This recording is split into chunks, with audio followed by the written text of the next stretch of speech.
Welcome to the Witchy Work Wishes podcast, a place to find your weekly inspiration for bringing your personal witchcraft practice into your business, work, and office.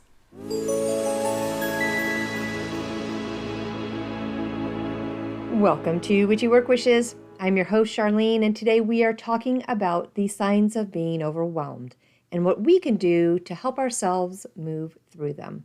I really appreciate you being here for today's episode, which is number 88, because it is a good follow-up to that big motivational episode I did last week talking about our mid-year check-in with our 2024 goals.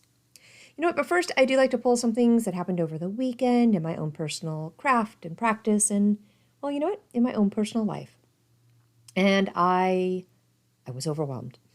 I myself felt like everything going on was too much, and I shut down.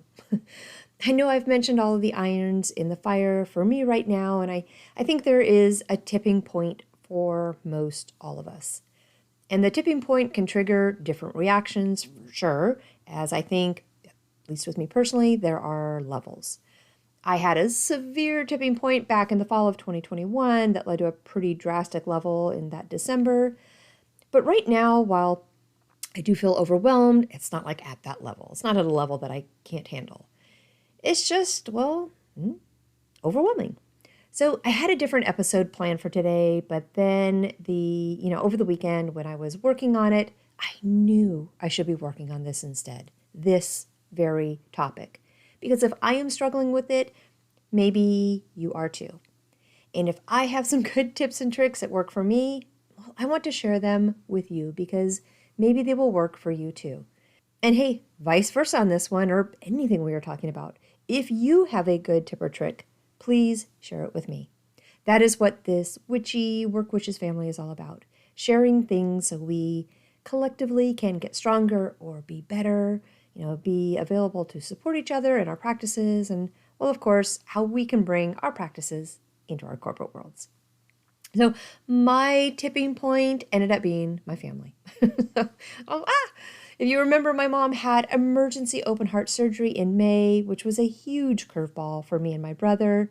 We just did not see it coming, nor did my mother for that matter. There was and still is lots of recovery that goes with it. And then last week, my dad went into the hospital after a pretty bad fall. He was in for 2 days and then released. But what my brother and I found out was that he is in fact in a later stage of having Alzheimer's. His wife has played it off as, he forgets every once in a while. Or after he questions something, maybe, if we're all together, she'll say, oh, yes, honey, it's this, and basically guides him where he should be. I think that is very common when a partner comes down with Alzheimer's, right? The other one covers for them. Well, it was beyond covering. My dad's wife has been flat out lying to us for years as she has known his diagnosis. Well, in the 3-ish hours that I was with him in the hospital, in the hospital room, he did not know who I was. Not once.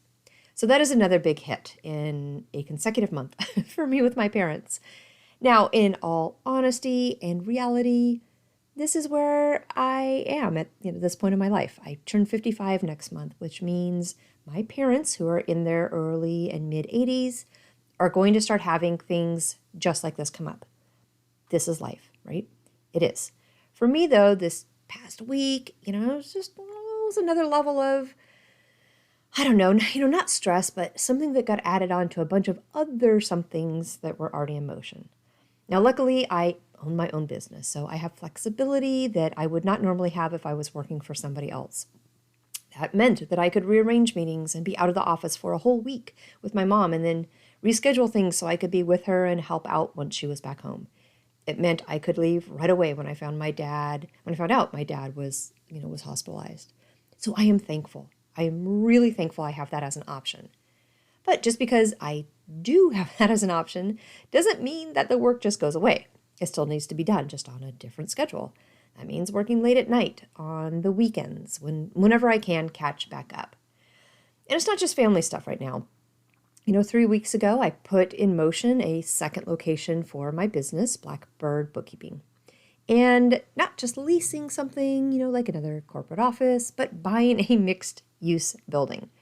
So there are a bunch of things that need to happen, sequentially happen, for that to be complete, all of which take time to coordinate and execute and manage for the purchase to go through. And setting up a second location is a big thing. Another 1 or 2 employees will need to be hired, and then there is a lot of the wonderful stuff that goes with advertising, that you need to introduce yourself and your services to a new city. But I'm also adding on to that a move of my personal home, as I'll be occupying the residential side of the mixed-use building. With that comes packing and purging, of course, right? Everyone who has ever moved knows it's a perfect time to reassess what gets kept and what gets tossed.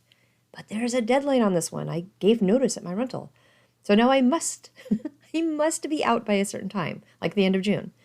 So I'm also entering a final chapter with my faithful German Shepherd. Let's see if I can do this without crying. He turns 11 this year, and his hearing is just about gone now. It's hard to watch the end of life with our animals. It's hard to watch our parents start to fail. It's hard to watch the bodies and minds of our loved ones decline. I have said it so many times in the past 2 months, but getting old is not for the weak. It takes freaking balls of steel to tackle each issue as it comes up, and it takes persistence and commitment to adapt and adjust to our aging bodies, and for people and for animals. And it's really hard to watch if someone or something you love with all of your heart is struggling. So on top of all that, of course, I've got this channel here, Witchy Work Witches, which is a weekly podcast. That takes a lot of effort, and this side of my practice needs attention. And not only the podcast, but also the big launch of the Moon Phase gummies. Those require a full development of labels and legality. There's bags and packaging and distribution, and of course my own channel of selling them, which is through Shopify. And oh my God, Shopify. I did my best to create and design my own Shopify account, so it's ready with the launch, but I give up. I have a meeting next week for a company to sweep in and hopefully save the day. Most all of it's done, but I just know it's not the best it can be. So I need somebody who speaks that language, to kind of do all the final touches. And let's not forget the big health journey that I'm on. Am I getting enough protein in? Am I drinking enough water? What is my weight today? Am I still on track for the best version of me physically that I can be? How much more hair am I going to lose? Oh my gosh, I did not really realize, dropping a bunch of weight was going to come with so much hair loss. Oh, which by the way, on Friday I cut off about 6 to 8 inches of it. But gosh, does that look so much better. It looks so much healthier. Let's not forget hair holds memory. Everybody out there, there's a time to say goodbye and invite a new chapter with our hair too. Oh gosh, there's more. I'm sorry. It's just not coming to the top of my mind right now. There is a bunch in transition with me. Some I invited and I asked for, and some I didn't.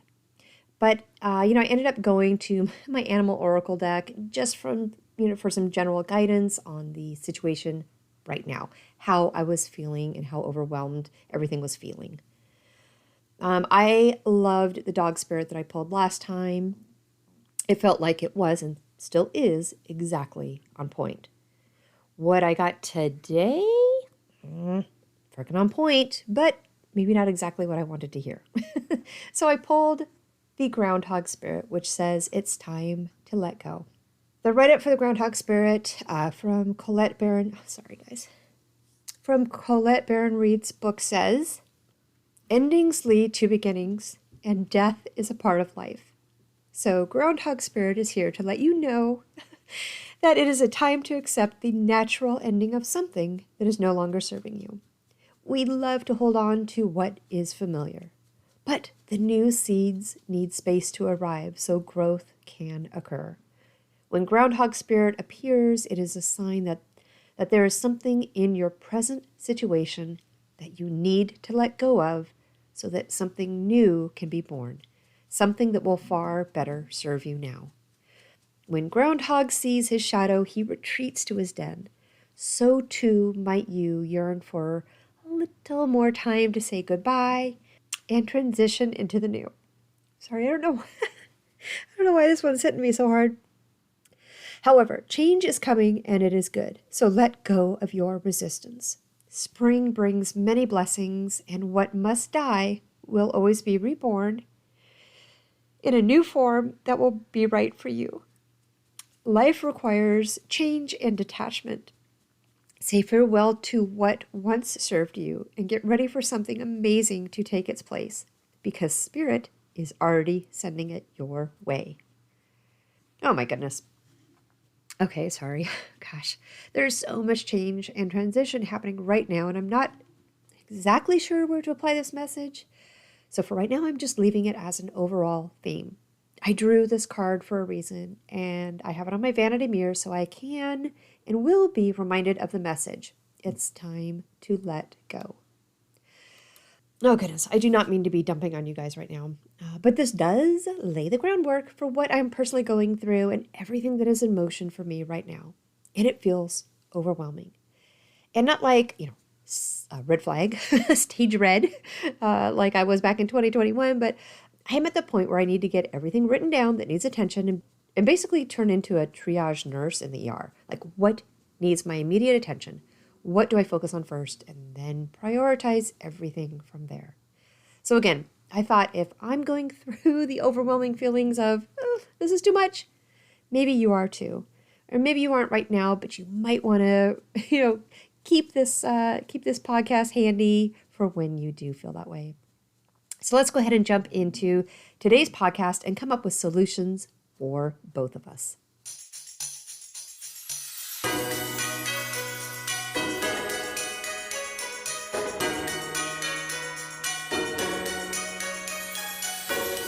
Okay, feeling overwhelmed can definitely manifest in various ways, but I have pulled what I think are probably going to be our top 3 signs that might be present if we are experiencing it. And it's going to be physical symptoms, emotional and mental symptoms, and then behavioral symptoms. With our physical symptoms, I would look for fatigue, headache and muscle tension, and then changes in appetite or our sleep patterns.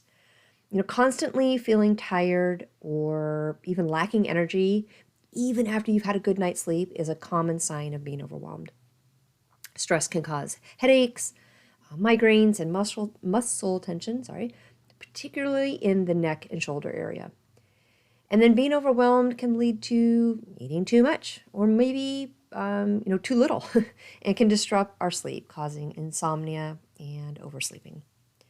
With our emotional and mental symptoms, I would look for anxiety and irritability. I know somebody probably just laughed there, but seriously, also difficulty concentrating, and then maybe feelings of hopelessness or depression.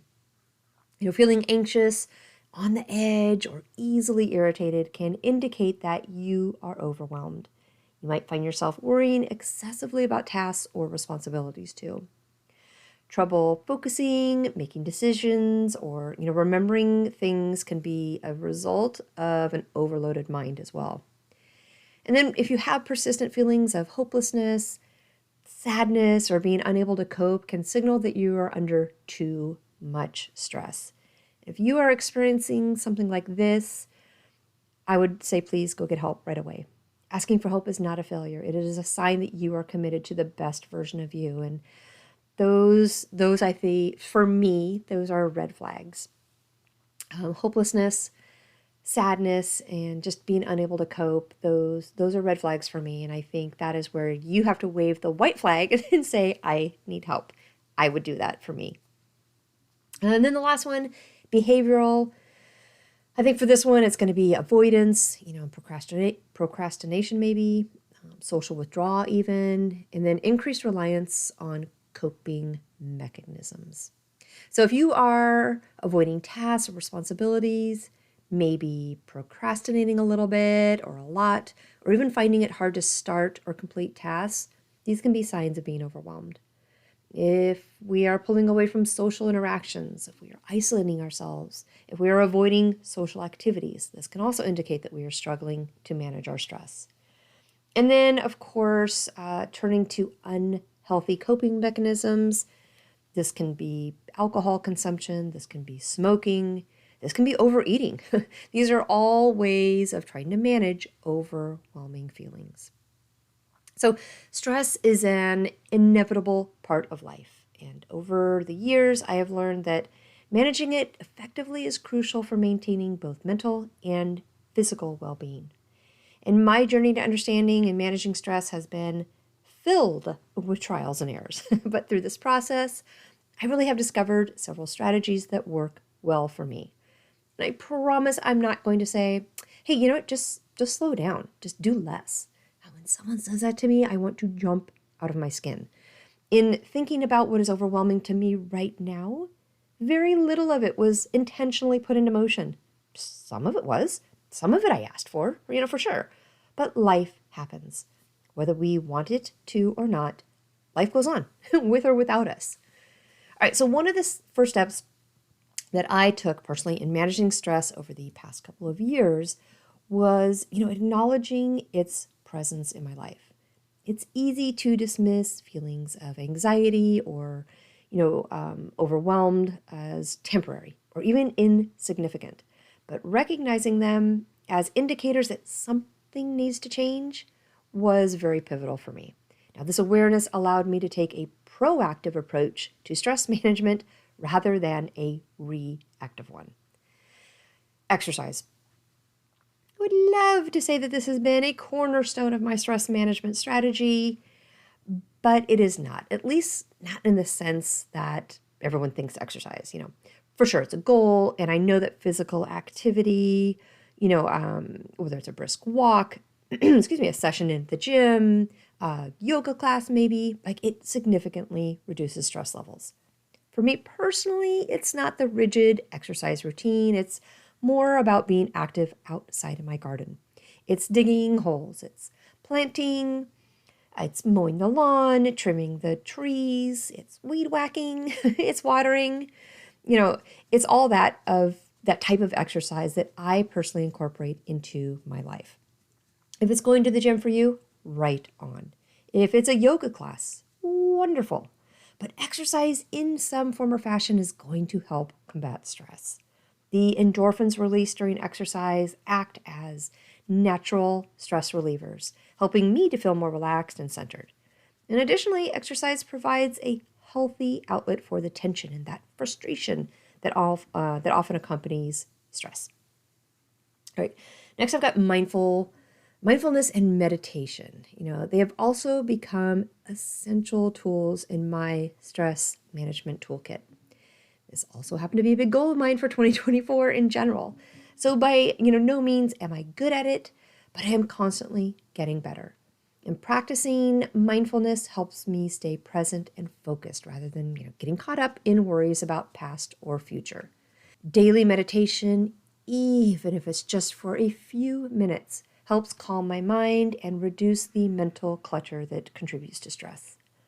These practices have taught me to approach situations with a sense of calm and clarity that honestly have been just invaluable in stressful times.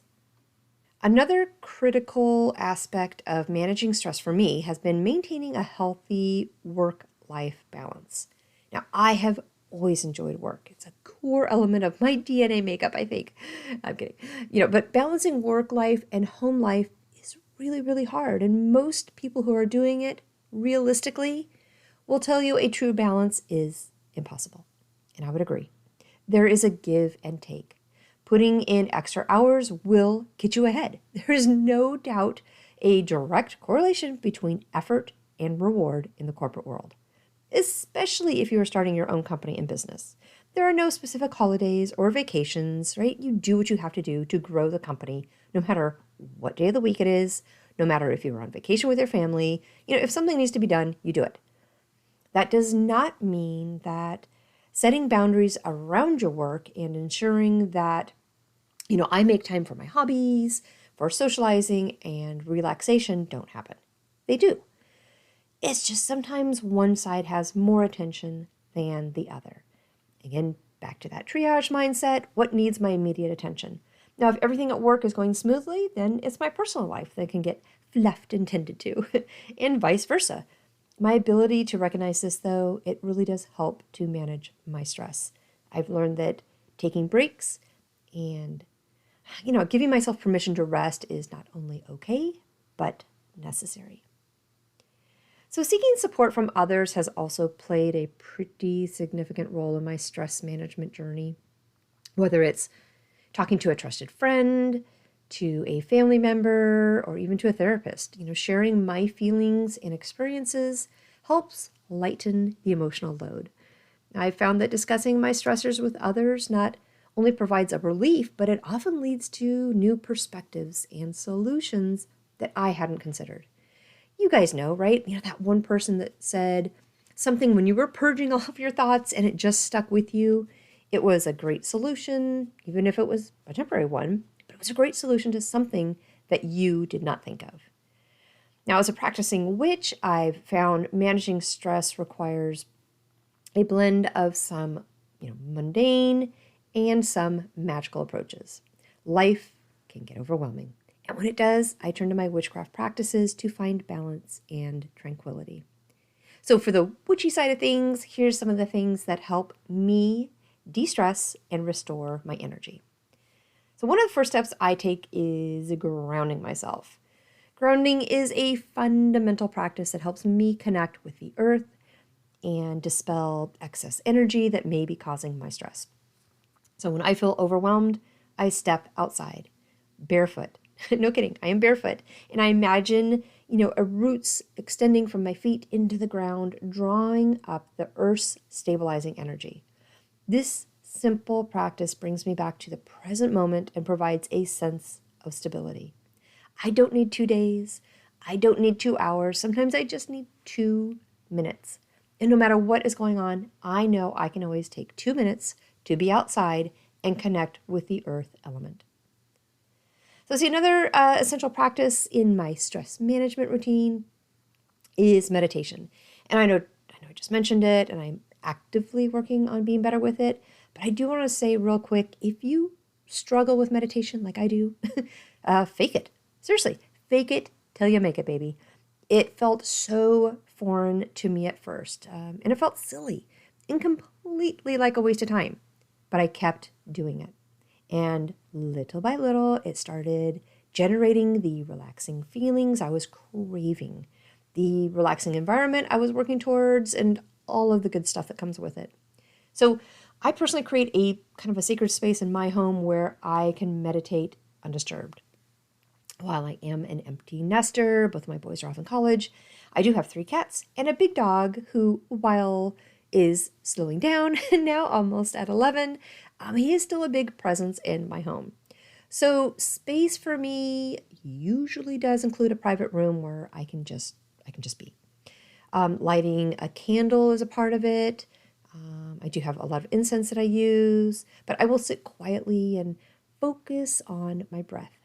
Sometimes I do use guided meditations designed specifically for witches, which incorporate visualizations of magical landscapes or even encounters with spirit guides. But these meditations help me release tension and gain insights into the sources of my stress, even though I'm pretty sure where they're coming from. But you still need insight, right? And then how better I can manage it. So herbal remedies are another powerful tool that I use to de-stress. I'm not a big tea girl. I like some, and I do brew some teas made, from the calming herbs like chamomile, lavender, even lemon balm, that bring those soothing properties to me and ultimately help ease my mind and body. More so than drinking tea, though, I love to create herbal sachets and carry them with me or place them under my pillow to promote relaxation and restful sleep. I absolutely love using the herbs, fresh herbs that I have grown in my garden myself for this. I'll say another one is going to be ritual baths. These are so relaxing for me. And, when it comes to stress becoming overwhelming, this is a pretty go-to practice. I prepare a bath with sea salt, with dried herbs. I love my rosemary, but I also like rose petals for this. And I always add a few drops of essential oils, like lavender, even I love eucalyptus. Does anybody have eucalyptus hanging in their shower like I do? It's fun. But as I soak, I visualize the water cleansing away my stress and negativity, leaving me refreshed and revitalized. This ritual not only relaxes my body, but it really does feel like it is purifying my spirit. So casting spells for stress relief is another effective method that I use. One of my favorite spells involves creating a charm bag.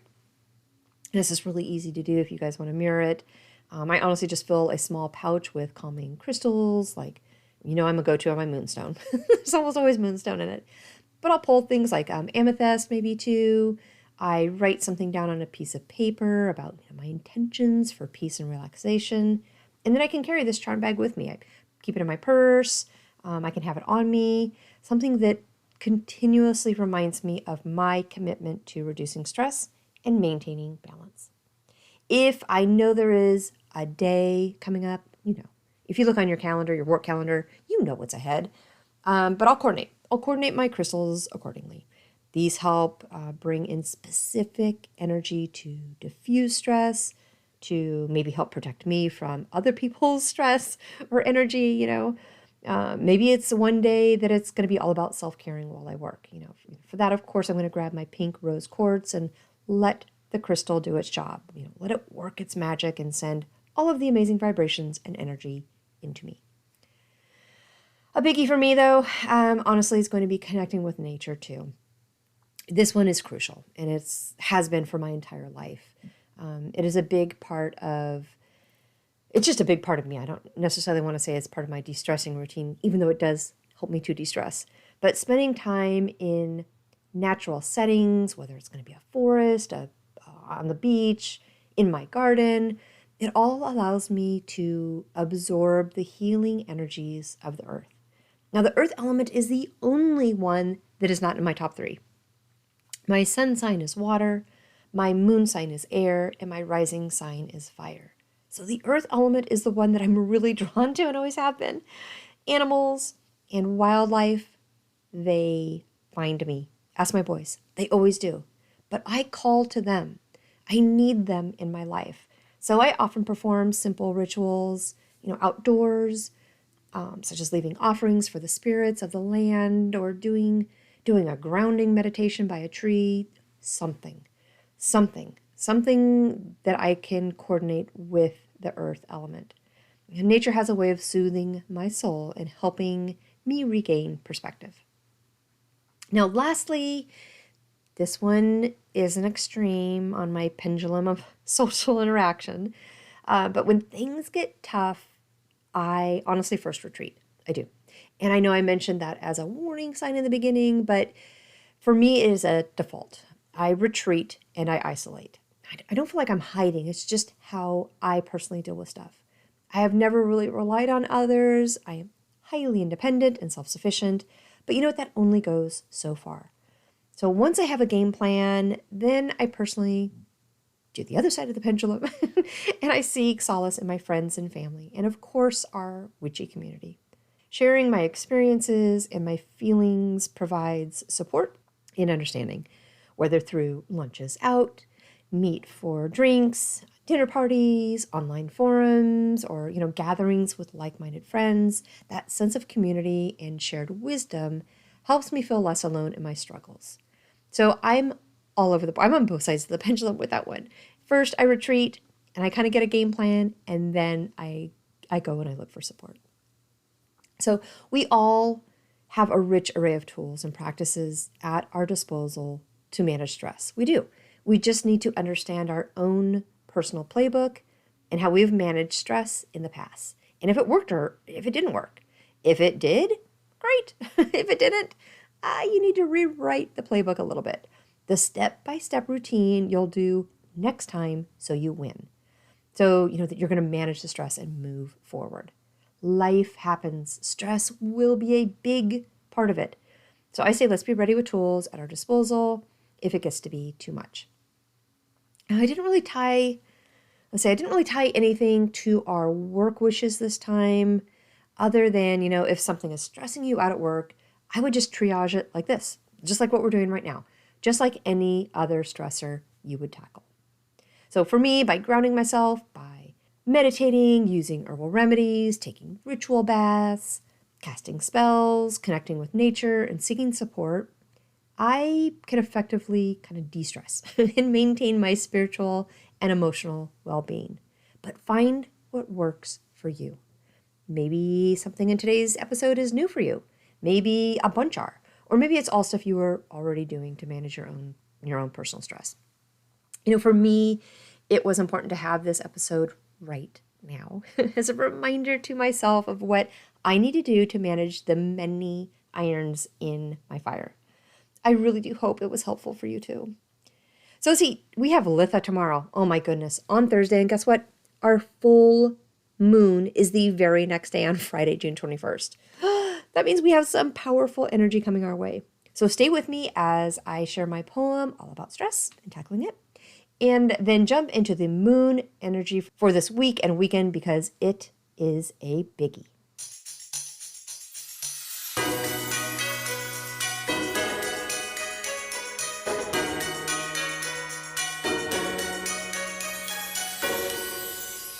All right, let's do the poem first. This is a new one that I just wrote this past weekend for this episode.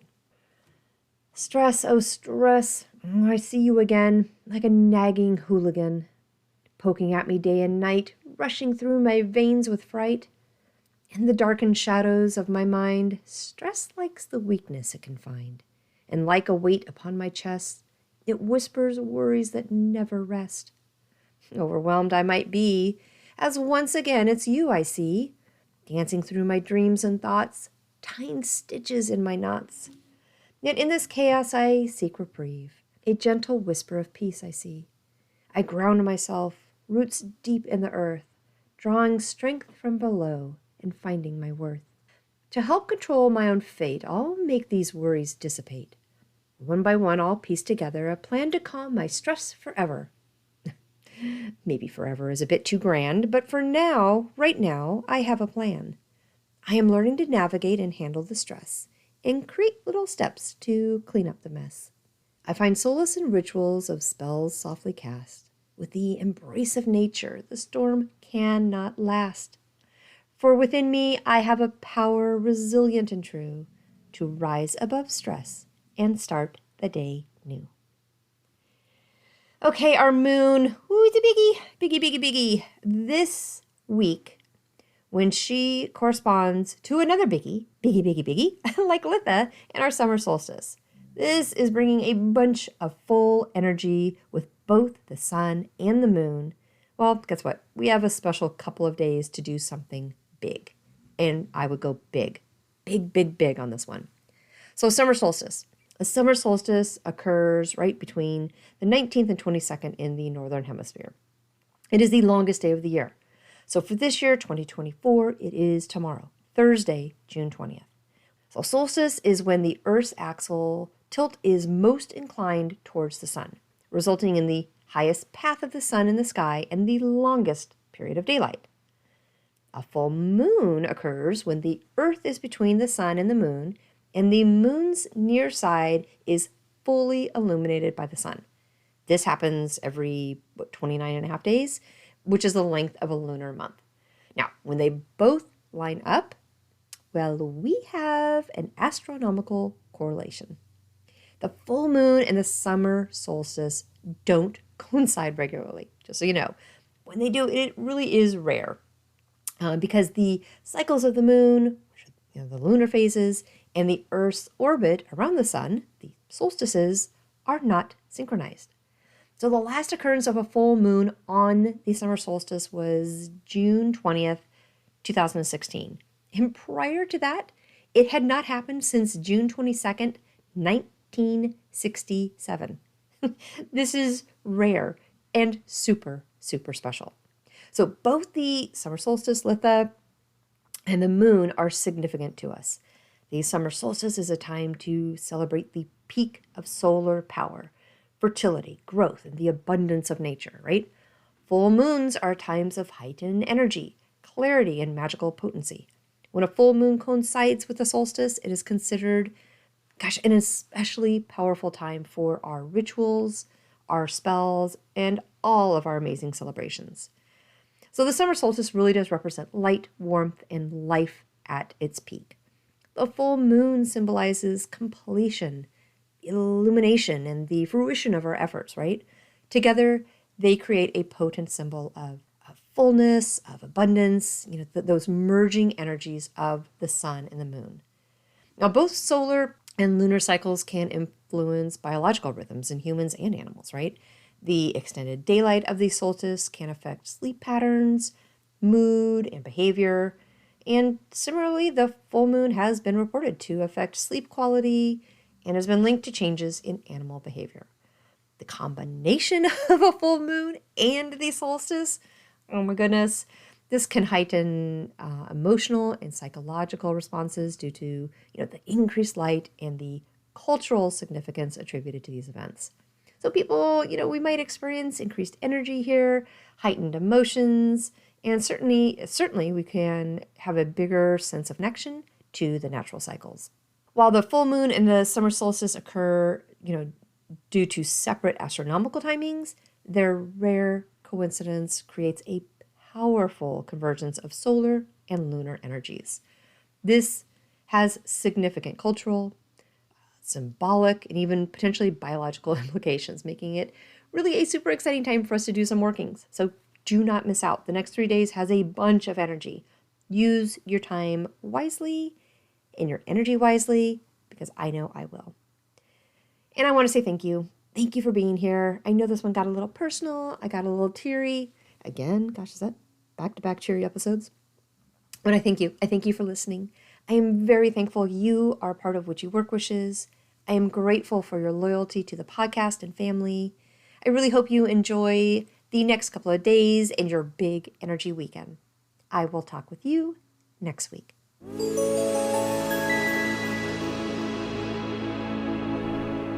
Thank you for joining me today at Witchy Work Wishes, a place to find your weekly inspiration for bringing your personal witchcraft practice into your business, work, and office. For more information and additional content, please visit me online at witchyworkwishes.com. If you want to send me a personal note, please email me at info@witchyworkwishes.com. And of course, you can follow me on Instagram and Facebook. Just search for Witchy Work Wishes.